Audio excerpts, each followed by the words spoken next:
Hey everybody! Before we begin, I have some quick announcements. First is that I now have a Twitter! Yay! You can follow me at FallenGale and... well, I don't know what I'm going to do with it really, but it's another way for you to talk to me and for me to share things with you. Second is that today starts a charity initiative that I want to bring awareness to. You may have heard about this guy, Jacksepticeye. He's pretty popular on YouTube. Anyway, he's holding a charity event from now till December 20th to raise money in partnership with Red Nose Day to help support families all over the world this holiday season. So to help out, I'm donating my own money and asking for everyone watching to do the same. I'm asking you to donate $1. If everyone donates $1 and this video gets even half the amount of videos my other Miraculous videos get, that would be thousands of dollars raised for a good cause.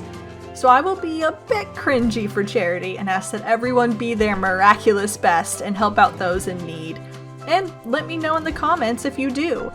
And if you can't help by donating, then please share this video or tweet out #ThankMiss2020 to spread the word so that others might see and they can donate. Thank you all so much for listening, and now on to your scheduled programming.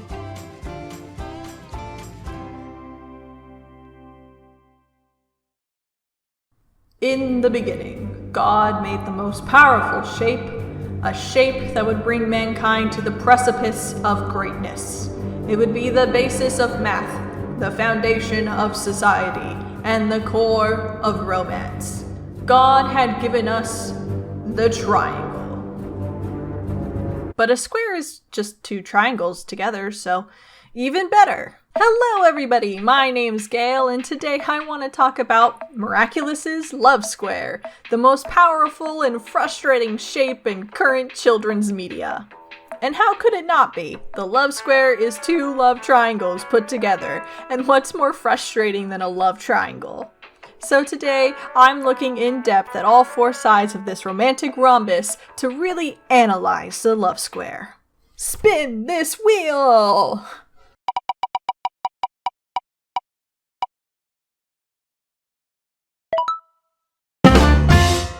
Adrinette, or the romance that occurs when it's Marinette and Adrien together as civilians, is sweet. And problematic, but sweet. Let me start by discussing the magic of suspension of disbelief. Most of you probably know what this means, but if you don't, it's a kind of informal contract between audience members and their media. Basically, it's a purposeful avoidance of critical thinking and logic for the sake of enjoyment. It's why we can enjoy superhero films despite the knowledge that people can't levitate rocks with their mind, or why we can still cry when Ash gets turned into a rock because he got in the middle of a psychic battle and then gets revived with pokey tears. We ignore how weird the scenario is for the sake of experiencing the story. I bring this up because, like most relationships portrayed in the media, Marinette and Adrien's relationship isn't healthy by normal people standards. And I think that's not out of malice. I really don't think Thomas and the writers are trying to say that stalking is good and you should obsess over your crush. I think that they're over-exaggerating those feelings to a cartoonish extreme for the sake of comedy and drama. It's cringy and funny to see Marinette stumble over her words whenever Adrien's in the room. It's entertaining to see the lengths she will go to remove an embarrassing voicemail off his phone. It's dramatic to see her heartbroken over her perceived losses when it comes to this relationship. Now, in real life, these behaviors are toxic. Stalking is bad. Breaking into other people's private lockers and room is bad. Having emotional dependency on someone without their knowledge is bad. But I'm giving kids the benefit of the doubt. I don't believe that's what they're getting out of this show, so I don't think this relationship is harmful. If you can't suspend your disbelief that far and Marinette's actions do bother you, I don't blame you. This is just my 2 cents on the matter. That being said, I don't think this relationship is all that fun to watch anymore. Early on, the relationship was fun to watch because Marinette's self-sabotaging was new, and Adrien seemed like a genuine guy who wanted to grow as friends with Marinette, so it was cute and wholesome even when she failed at confessing because he always took it in stride. She also tried a lot harder in season 1 to confess, which is important. Even when we knew it wasn't going to work, at least she was trying and actively wanted their relationship to move forward.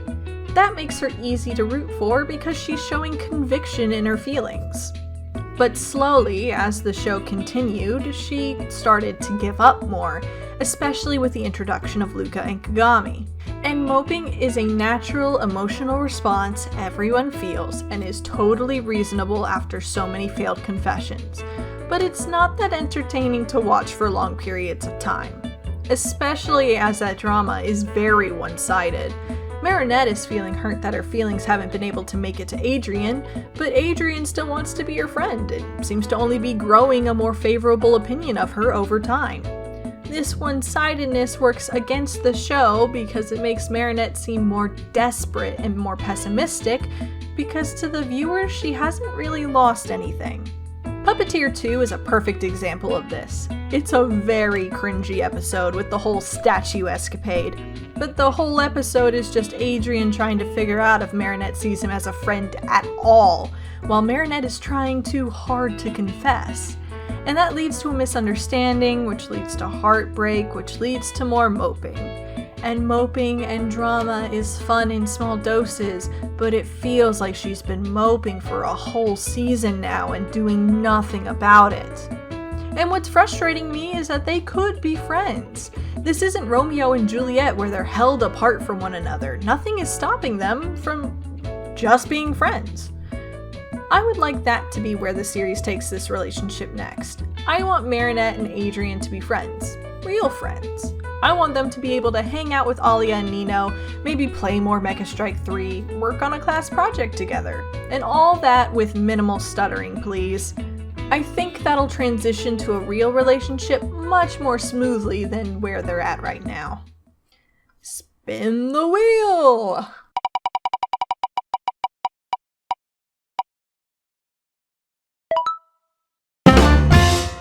If Adrinette is sweet, then LadyNoir is kinda sour.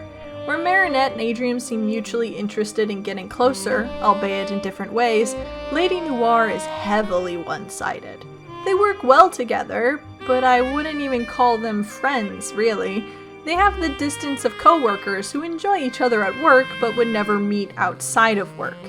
And this is another relationship that requires some suspension of disbelief. Much like Marinette, Cat Noir's advances are unhealthy. Obviously, for normal relationships, one no should be enough for you to back off and respect the other party's wishes.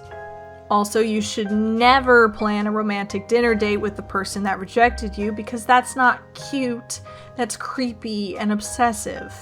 And much like Marinette again, I feel this is an over-exaggeration meant to add drama to the show and not meant to be a lesson. So yes, I think this is problematic behavior, but I'm suspending my disbelief because I think the intent is to just show us Adrien's romantic side and how serious he is about his crush. LadyNoir, or the pairing of Ladybug and Cat Noir, is interesting to me because I can't really see the appeal. That doesn't mean it isn't there, just that I don't really get it. Ladybug is Marinette at her most serious and confident, and it is a good look for her, and Cat is a great look on any boy, but two superheroes dating doesn't really sound fun or interesting to me. They still have to keep their identities a secret, they would only be able to meet up for short periods of time, Ladybug doesn't even seem to have any romantic feelings for Cat Noir whatsoever. I don't know, if this is your favorite pair, let me know why in the comments because I just don't get it. I will say that there is a level of meanness to this pair that also throws me off. Sometimes there's a bit of aggression on Ladybug's part towards Cat Noir that I don't like. Things like her unwillingness to even hear Cat out in the New York special, or her dismissive attitude of his feelings until Glaciator makes her realize, oh my god, he was serious? I don't know. Like I said, I think I'm just not seeing something. They clearly care for one another, appreciate one another, but I'm just not getting that chemistry spark. I could see Ladybug falling in love with Cat Noir though. I think I could be happy with this pairing if they make that a magical moment, like a real showstopper. Some overwhelming villain pushes them both to their limit, and then Cat does something uncharacteristic and heroic that causes Ladybug to seem in a whole new light or something. It would probably be hard to do since Cat Noir sacrifices himself for her on the regular, so it can't just be that again, but I'm sure there's something big that could make this work for me. Maybe like a memory switch where she gets to see herself through Cat's eyes? I don't know. Spin the wheel!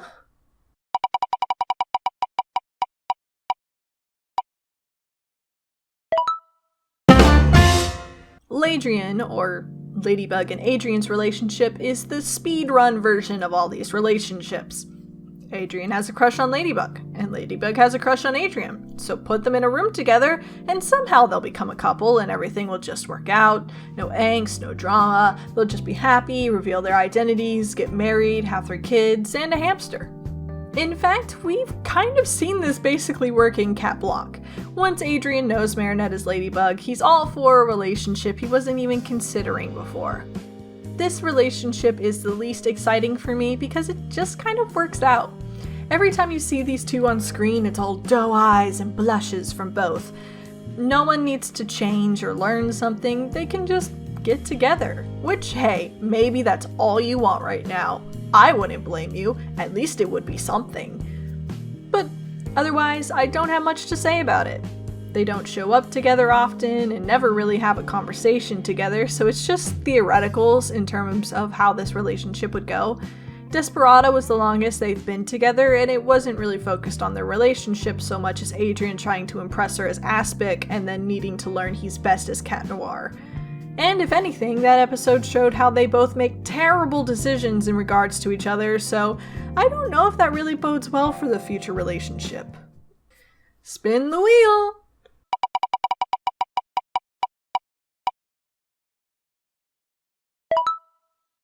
Hey, I didn't put that on the wheel. Fine, I'll talk about the elephants in the room. I've already talked about Luka as a character at length, so I won't talk about that. Just the relationship. And the relationship is fine. I don't have a problem with it. He does nice things, doesn't pressure her, has protective feelings towards her. In terms of a relationship, it seems boring, but otherwise perfectly functioning. And that makes the love for this couple a lot more understandable in a way. Sure, it's tropey and boring and saccharine sweet, but at least it's healthy, which we've established the other options aren't, so I get it. I get that if your suspension of disbelief can't get over the stalking tendencies or repeated advances of our main duo, this becomes the best outcome for Marinette. And similarly, Adrigami, or Adrien and Kagami's relationship, is equally valid. They share hobbies, have an understanding of the societal pressures put on one another, and they actually talk about their feelings. It's a mutual relationship, whereas his crush on Ladybug is unrequited. This makes it a perfectly fine relationship for both characters. I actually like this pairing a lot because of its straightforwardness. Lucanette has the same problem as Adrinette, which is that Marinette is never ready to commit. Her fears of rejection and heartache, along with her reluctance to let her crush on Adrien go, keep her in this nebulous state of decision-making. She's like Schrodinger's cat. She's in a constant state of crushing on Adrien and Luka, but she and the show are too scared to open that box and get a definitive answer. And honestly, to me, that means she isn't ready for any relationship at all. Relationships live and die by communication, and that is Marinette's greatest weakness. Kagami is the opposite of Marinette when it comes to her feelings. She's open, she's honest, and she's ready to put herself out there despite the possibility of rejection. I love that spirit. I wish more shows had characters that didn't wallow in self-pity over their own perceived helplessness. Kagami knows she likes Adrien, and knows he'd never make a move, so she takes the initiative to let him know she's open to the possibility. And she imparts that advice to Marinette, letting her know that she isn't losing Adrien because Kagami is better, she's losing Adrien because she's too afraid to put herself out of her comfort zone. It's so important that people be honest about their feelings and learn not to fear rejection.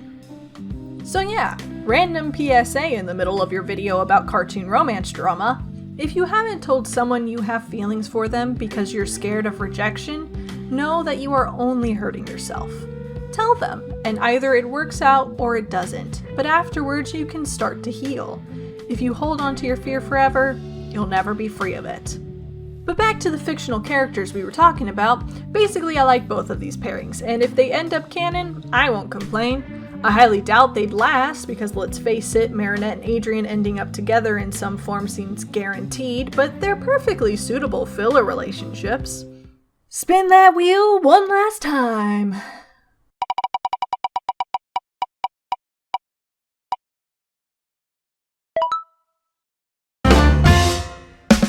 MariChat, or Marinette and Cat Noir's relationship, is the best. It should be the focus of the show, it should be how they officially get together. It has sass, it has vulnerability, it has dramatic irony, and it is entirely made up in the collective mind of the fanbase and has nothing to do with the actual show. Yeah, this side is the toughest to talk about because it really is two different things depending on who you ask. If you ask someone who only watches the show and doesn't go on the internet, then it's a joke ship that allows Cat Noir to be overly confident with Marinette and she has to just play along because she can't reveal her identity. It leads to a nice moment and an awkward episode, but other than that, there isn't much to it. If you ask someone who reads fanfiction, though... Bad! No! Children could be watching! Collectively, a part of the fanbase has created their own canon of sorts, where Cat Noir visits Marinette on her balcony all the time, and they become friends, and he likes her dad's croissants because he's on a model diet and his home life sucks, so he's angsty, and she starts to love him, but worries about her being Ladybug, and he calls her princess, and the Bella's a zipper, and yeah, it's nothing like the show, but we've all just accepted it as part of the headcanon. And yes, that includes me, I'm part of it too, no shame here. Lots of people have theorized why this particular pair invokes such strong emotions. Some theorize that it's the troubled boy effect, that lots of girls like to watch a powerful guy change and soften for an ordinary girl. Some think it's the cat boy effect, where chicks dig cat boys. Some think it's the savior effect, that girls like to be rescued by powerful men. I think it's so much simpler than that. I think it's because that's how we see our main characters. We get to see the show through Marinette's eyes as Marinette. We see her struggles at school, her family at home, her problems with love as a civilian. We know she's Ladybug, but her being Ladybug isn't where the majority of her personality lies. Adrien is the opposite. We see him at school and at home, but when we're with him, he's usually dealing with superhero stuff. He's dealing with his crush on his superhero partner. He's trying to escape his responsibilities so he can go out and be a superhero. He's more talkative when he's a superhero. Because we hardly ever see him struggling with problems unrelated to his super persona, we contextualize him as Cat Noir more than Adrien. Cat Noir has drama. Cat Noir has complex feelings of anger and frustration. Cat Noir's in love. So when thinking about our two leads getting together, there is a sense of true self in MariChat that comes with these two meeting and falling in love this way. Pair that with the dramatic irony that neither party knows they are in love with the other, and the dramatic tension and catharsis that could come from them giving up on their crushes for each other only for them to be each other's crushes anyway, and you've got yourself a really addicting romantic scenario that's also really unique. And I get that this is all in our heads. Marinette is Ladybug, and Adrien is Cat Noir, and there is no true self shenanigans in the show. There are no late night meetings, there are no croissants, there is no princess whispered lovingly into the night. It's incredibly fun and addicting, but it isn't real. So that's where I'm stuck, because I love this imaginary headcanon we've all collectively bought into. I think it leads to the best stories when it comes to the main romance. But when it comes to canon and the actual nature of the relationship, I don't think it's all that great. It has promise, and I'm hoping that Season 4 Marinette and Cat Noir get closer as a result of their new relationships with Luka and Kagami driving Adrinette and LadyNoir apart. Or maybe Marinette learns Cat Noir's identity and starts to talk to him as Marinette to learn more about Adrien. I don't know. The point is, there are still possibilities that can be explored with this pair that I'm down for. And that is my analysis on the love square. It is backed by math and science, so it is 100% right and you can't disagree with anything I said at all. Thank you so much for watching. Remember to donate if you can and comment if you do, and I will see you in the next episode. Bye-bye! Hi there, it's the end of the video, my friend. Hit the bell if it was okay, I'm sure I'll make good content someday. I'll play some games or do some drawing, Pokemon and fights with darling, video essays and reviews. I couldn't do it without you, so thanks, like and subscribe.